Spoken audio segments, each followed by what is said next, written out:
हम तुम्हें यानी 0.4 का 0.5% किसके समतुल्य होगा? इनमें से उत्तर वाला में उत्तर पुंजा होगा, ये चीज बतानी है।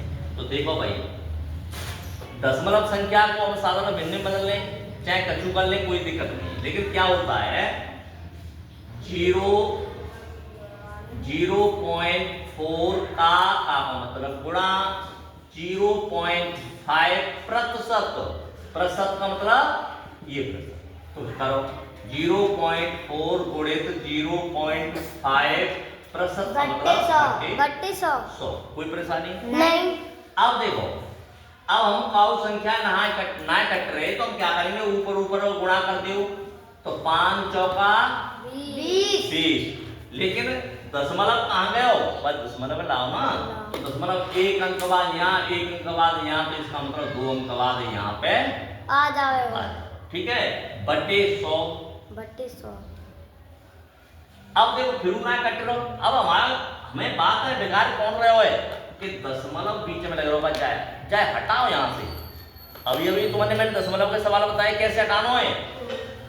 0.20 बटे करेंगे तो इसका मतलब क्या है, आंख नीचे की एक रख देंगे और दशमलव यहाँ लगा, दशमलव यहाँ लगाए देंगे, 2 अंक है तो 2 हम 0 कर देंगे, बढ़ाए देंगे और ये माया 100 जानी हुई है। कोई परेशानी तो नहीं। अब बताओ, यहाँ में तो दशमलव बिल्कुल गायब कर दो, हटाए दो तो ऊपर 20 रह गए, नीचे का आएगी फिर 100 गुणित 100।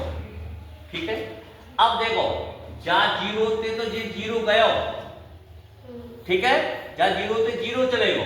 अब कहने का मतलब यहाँ 0 को आप गुणा करेंगे तो कहने का मतलब 2 बटे 1 2 3 0 आ जाएंगे 1 पे। ठीक है, अब देखो 1 को भाग देने के लिए हम क्या करते हैं, ये ध्यान देखो, ध्यान से सुनो मेरी बात, सुनो पहले, अभी रुक जा बात में ऊपर जाऊंगा।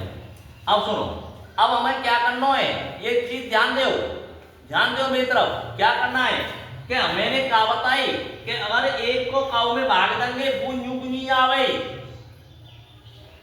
1 को भाग देंगे यूं, जैसे कि 1 को भाग 2 में देंगे 2 की 2 आवे।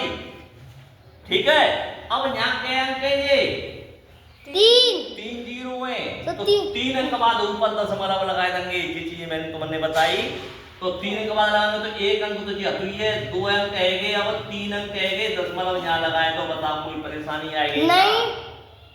है नहीं समझ में आई?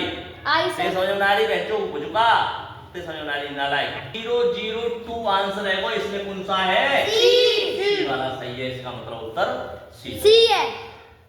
ठीक है, कोई परेशानी आ रही नहीं। अब मैं ऐसे ही सवाल तुम्हें पूछूंगा जो तुम्हें बताना पड़ेगा।